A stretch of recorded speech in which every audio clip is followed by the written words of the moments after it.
Hi everyone, in this video I will be showing to you how you can view key statistics for stocks on Yahoo Finance.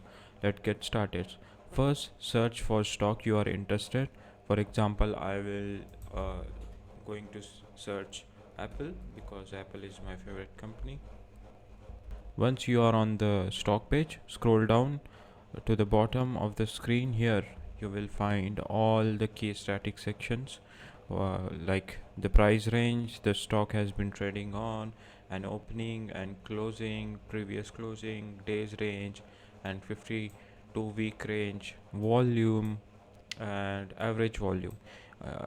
Here there are a lot of details you can see here, and if you go to left side you will see lots of option. You can also go there and you can just analyze the Apple stock. It is very easy and very simple. Once you are done reviewing the statistics, you can simply exit the page, and that's it. That's how you can view key statistics of a stock on Yahoo Finance. If this video finds you helpful, then subscribe to the channel. Thanks for watching.